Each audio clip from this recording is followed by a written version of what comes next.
Praise the Lord. Ahanbamagtada yengbiriba amasung tabiriba nungsijaraba ichilinaw iche ichalima pabungsing marupsing ojasing mayam pumnamakpu thamoidagi nungsiba amasung ikai khumnaba uchari yengbiriba adom tabiriba adom tektakaidaba nada yektaba ana yek leiramaga sukokchaba fattabadagi haikap jikaptagi bhut pretki amambagi pangaldagi adombu kanbibagi mapu kanbiramduna अखोइन सिगदबगी महुत मागना सिदुना ईश्वरना सिब यादे हमनी सुब नुमित हिंगतुना अखोइबु लोइना बिरिबा Emmanuel हाइबा मिंथोन पाइरिबा अदुगा वायनबगी मतमदा तैबंग पानबगी अरोबे मतमदा अमुक लेंबिरकदोरिबा सेंबिरकपा कनबिरकपा मपु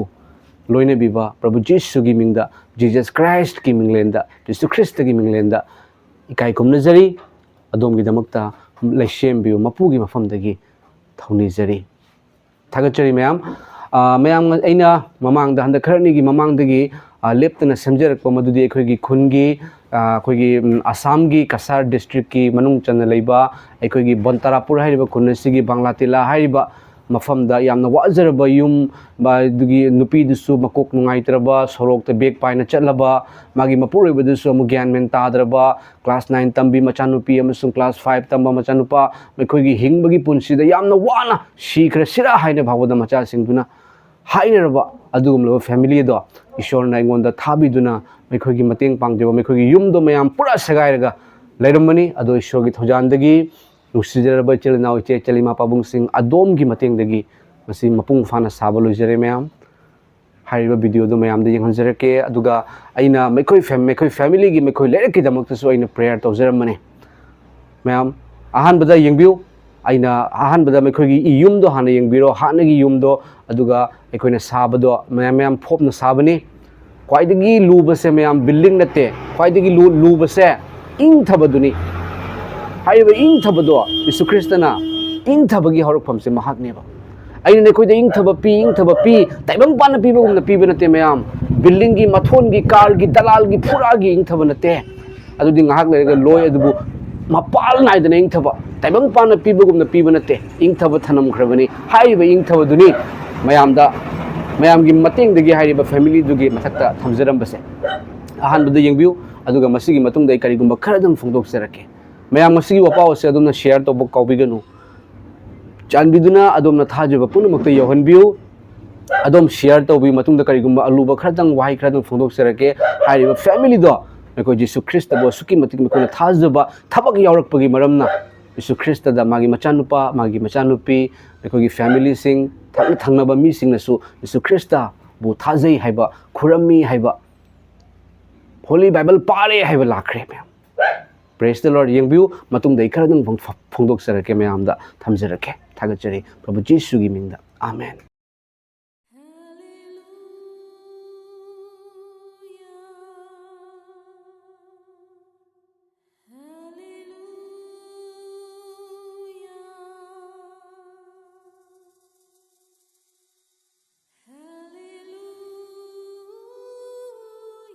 ma'am लोरे साब से complete लोरे ngasi numit mangani changna sabani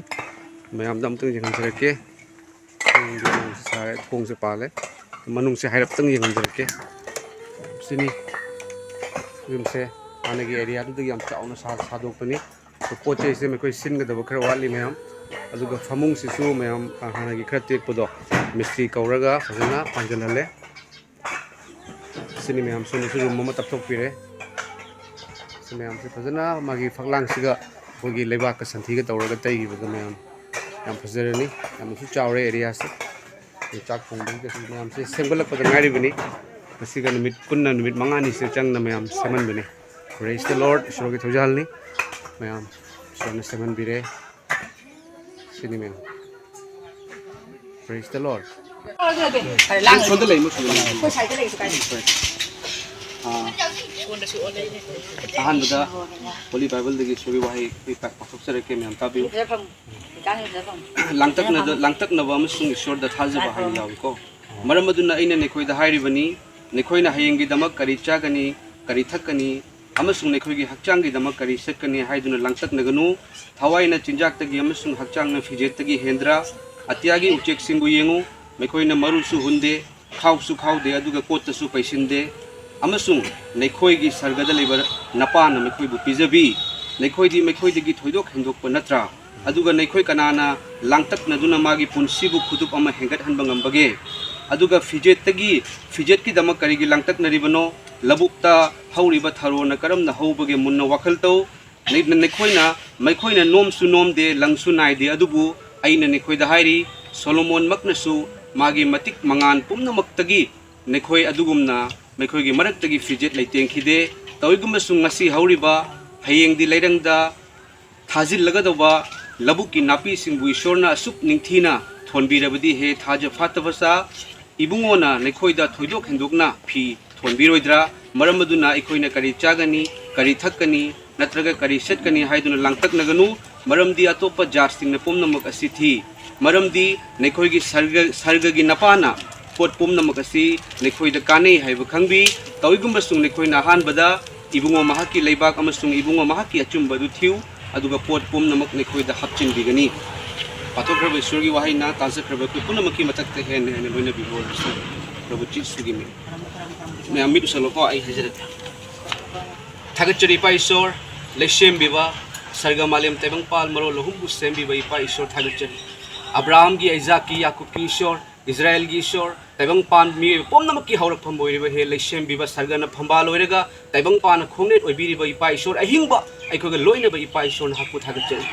इपा नाहकन पुबिरकपनी थाबिरकपनी नचा हाकु अइखोइदि क्वाइदगी हेन पंगी क्वाइदगी हेन फत्ते इपा ईश्वर अदुबु इपादी खुदिंगमक पुबिबगी मरमना फैमिली असिन इपा नंगबु खंगदबा तारगसु मैखोइना ईश्वर हाइरकपा मतमदा इपा नंगना ताई मरमदुना इबु थाबिरकपनी इपा ईश्वर नाहकना पिनबिबा पैसादगी नचाना होटनजदुना युम से साजरे इपा ईश्वर मियोइबा अइखोइना पोथानबगीदमक्ता अवाबा कोकचनबगीदमक्ता युम ओइरिबनी बिल्डिंग की यूम ओइरसु मथोन हौरसु मतै मुनाव नुक्सिनदबा अतोपा नुपीदा अतोपा नुपादा फत्तबा वाखल खनबा तारगदी मैखोइगी इमुंगना इंगथबा ngamde अदुबु इपा ईश्वर चरुगी युम ओइबा तारगसु थोपकी ओइबा तारगसु इपा नंग लेबिबा तारगदी नुंगसिबा हाइबदुना युम मदु ओइगदबनी इपा ईश्वर ngasiदगी युम मसिगी मथक्ता खुद थमजरी हैकाब जेकाब की पांगल लेरंबा भूत प्रेत की फत्तबा लाइगी शैतान की पांगल लेरमगसु नाजरत की जीसु की मिंगदा पुनमक मांगखिबा ओइसनो नाजरत की जीसुना पुंगतान तांथोखिबा ओइसनु लेरक असिदा इपा नाहकी नुंगसिबा हिथबिउ इपा ईश्वर नाहकी पांगल हिथबिउ नाहकना हुमनी सुबा नुमित्ता हिंगतपगुमना लेरक असिदा लेरिबा अखोई अहल लमन सिंग अंगांग सिंग पुनमक्ता हेन हेन अनाबा लेरंबा कोपा ओइसनु फत्तबा थबक तौसलंबा लेरंबा मांगखिबा ओइसनु भूत प्रेत की लाइटेन की पांगल पुनमक ngasi कौबा नुमिसिदगी नाजरत की जीसु की मिंगदा फखिबा ओइसनु थवाई सिंग होली स्पिरिट पवित्र आत्मा ना थबक सुबिदुना लेरक असि चौखटबा वात पादबा मनुंग मतम चादना असि अनाबा थोकदबा याउदबा इंथ तपथबा नुंगसिनबा हाइबदो ओहेनबिउ अदुगा इपा ईश्वर युम मसिदा अंगांग ओइजरिबा नुपी मचा अमसुंग मागी मपानिपा हयेंग चाउरगा मिथोय मिहेन ओइबा ओहेनबिउ इपा ईश्वर इपारी मतिक मंगाल फोंदोकजबा ngamba ओहेनबिउ अमसुंग इतेइमा अमसुंग मागी मपुरोइबा मैखोइबुसु पुनसि नुंसांगना थंबिउ वात पादना थंबिउ अमसुंग फत्तबा पुनमक्तगी कनबिउ हाइदुना अखोइबु पापतगी हंदोखरबा सिदुना फुमदुना हिंगतपा ngasisu अखोइगा लोइनरिबा ताइबंग पानबगी अरोइबा मतमदा अमुक वायनबगी दमक्ता लाकदोरिबा नाजरत की प्रभु जीसु की मिंगदा खुरमजरिबनी ngasiदगिदि इमुंग नसे इपा ईश्वर प्रभु जीसु नंगी खुया खादा सिनजरबनी फत्तबगी पांगल अमतना चंगबा ngamdaba ओरसनो प्रभु जीसु की मिंगदा खुरमजरि आमेन ईश्वरना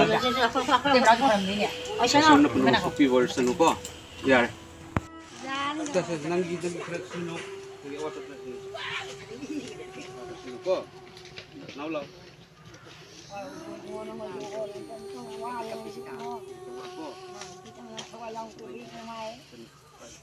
मैम अइना हाइरिबा बांग्लातेलागी हाइरिबा युम मदुदा मतेंग पांगबगी चचबा मतमदा मैम ngasiga थारगा नुमित मंगानी से मतेंग पांगजबनी चटबा मतमदा मैखोगी युमदगी खरा खरा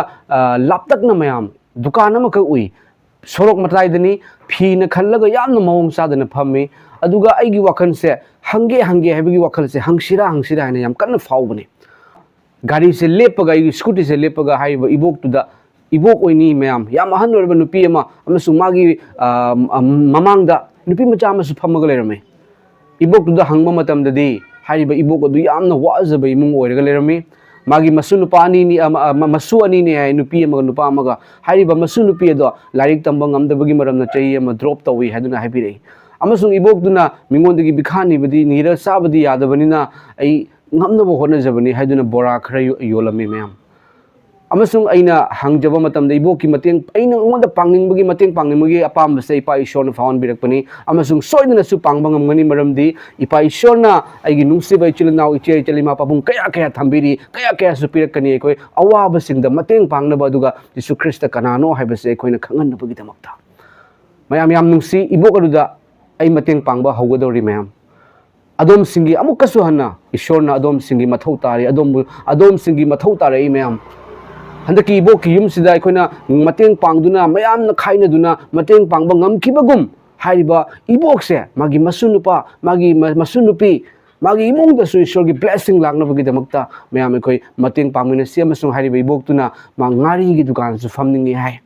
aduga ngari leinabagi damakta magi dukan sabiba aduga gi ngari leinabagi paisa na chingbasu ekoi pinabagi damakta iboki yumdadi karon lấy đó dom lấy iboki yumda mi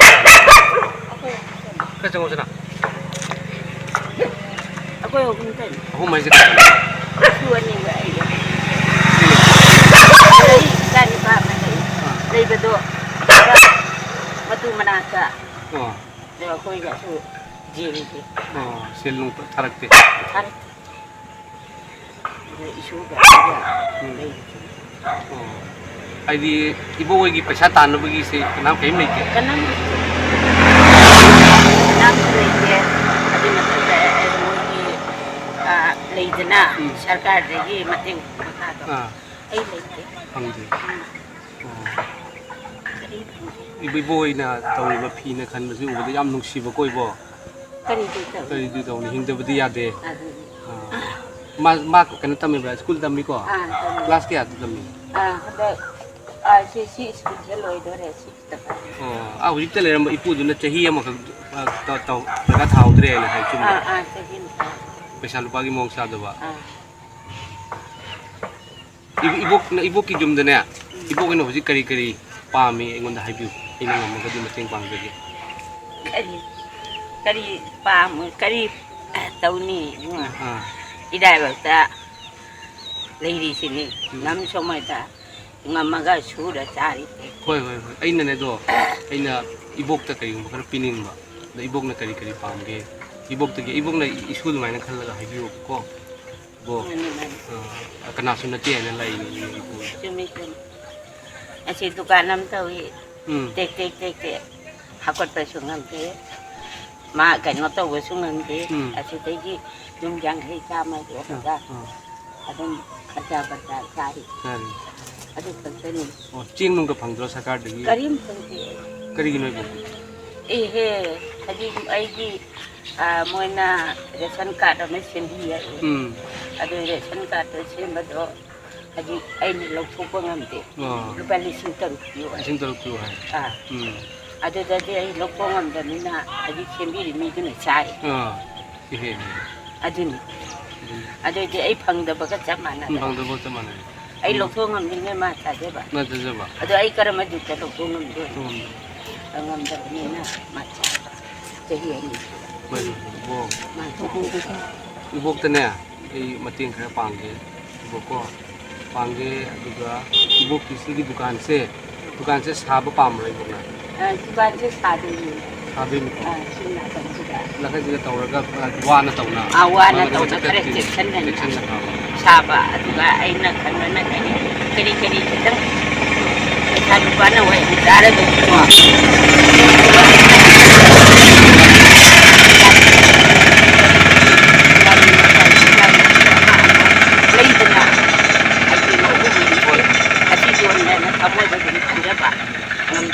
aina tawbirge bo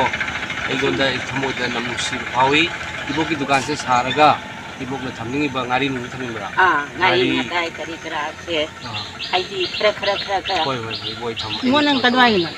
ai keno gi ni ne laisram gi ni mai le kai laisram gi papa mami kai mani water supply thobok to wandil mohon na doctor biswajit to akoi ta chawni akoi gi sagi gi le ki ta chawni laisram le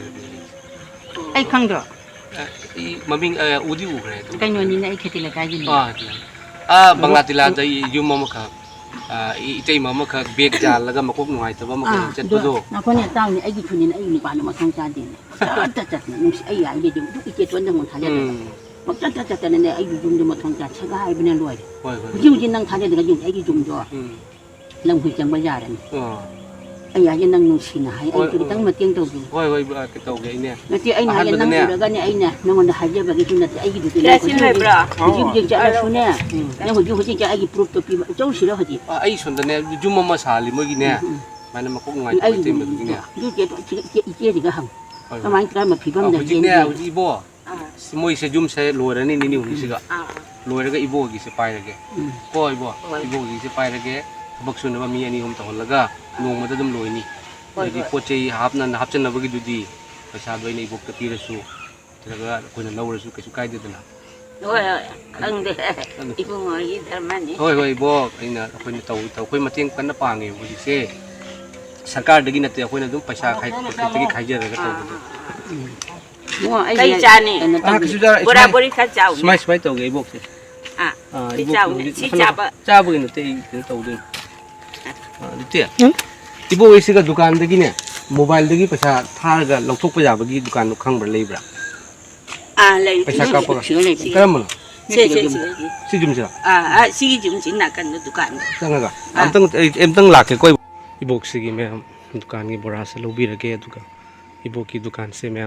sa na ba khoi to min si ko mwazer ba ibok ni thamoi da fawn bi re shon ibok ki bora sing se punna kaya gi oini si ka tangai ra ba kaya oini ibo ere bunga cha ga ga lo aduga ibo ke suwaru ranu ibo ki dukan se sabirage koi bo adugi ibo ki poche hapna ba su tawrage ko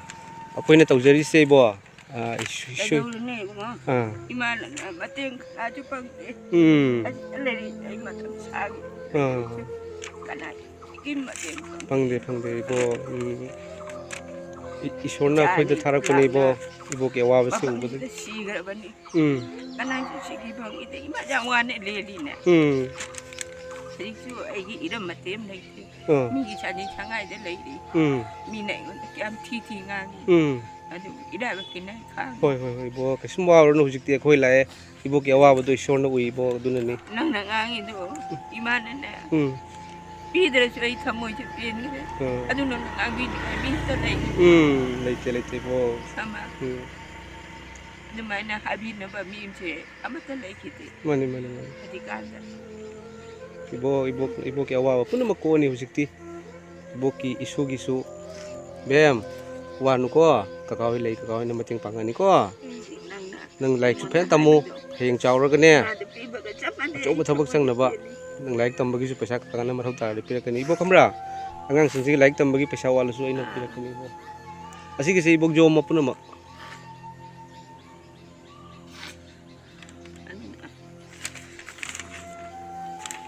awa ba da mating pang ni ngai mi se ibo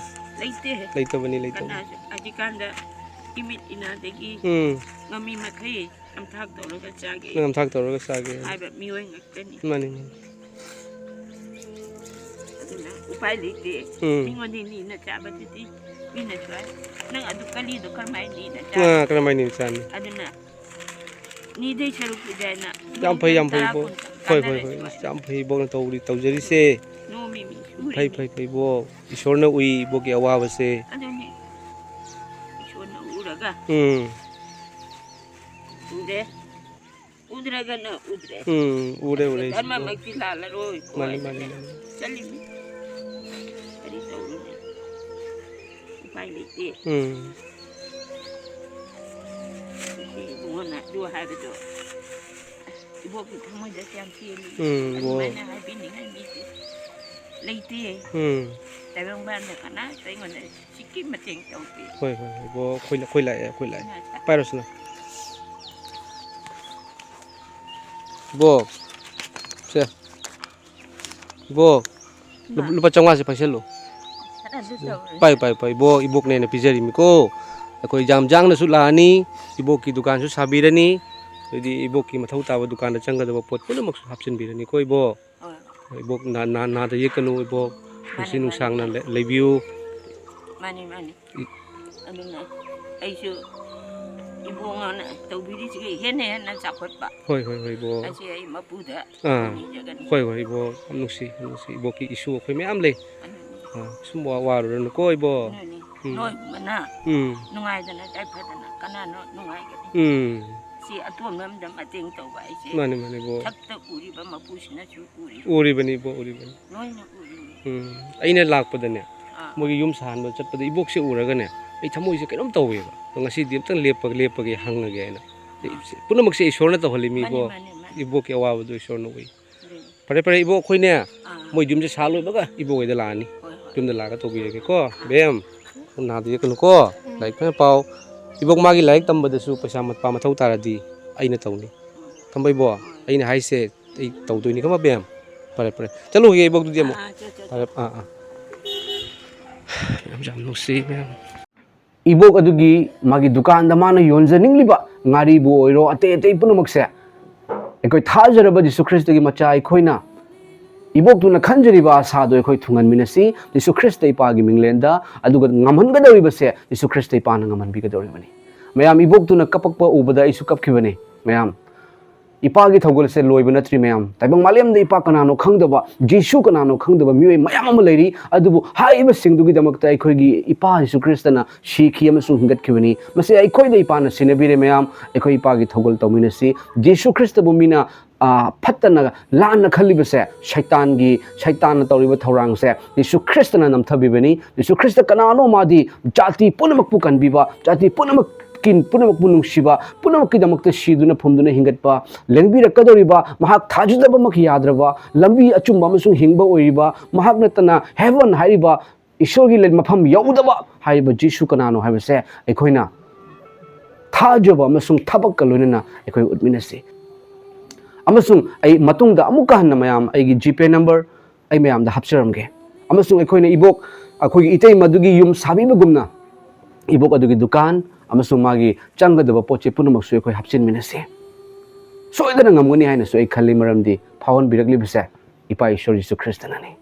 thajraba chilnau chelima pabung sing adom singi mateng nahaunana nizari ekhoi hena pithok pangam bai bado oi minase ngamhale ekhoida Jisu Christ ipa gi minglena amasung ngasi ekhoina mateng panguba yumdo adugi damakta ishor da haijaramani mayam ekhogi family thamoi ole mayam ipagi nungsiba khange oijaba thidabagi nungsiba kanada lei agape Jisu Christ da ibok sina haibira tabiu yam nungsibani mayam aduga adom share tawba kawbiram ganu comment phongdok pirama mayam share tawbiu please ado thajaraba adom na share tawbi WhatsApp da Facebook ta thajaraba Christian mayam ishorgi macha mayam di yohonbiu ekhoina ngamnabagi damakta ibok du mateng pangbudo magi masunupa amasung masunupi da mateng pangbase praise the Lord yengbiu amasung adom na share tawbiramu aigi GPay number amasung keno se GPay number se mayam maroina hapcharamge adom na Jisu Christ gi mingda ngam mateng pangbiduna ibok se khoi mayam mateng pangmina duna magi dukan semba adugi magi dukan gi poche hapchanba magi imung manung da ishor gi blessing lakan bibada adom su mateng pangbiu haiduna kan bibagi mapu nang amasung aibu kan bikraba ekoi bu loina biriba Jisu Christ gi minglenda haijari engbiri ba dom punamak tek takai de boyersano Prabhu Jisu Christ na dom punamak pusok pi boyersano amen.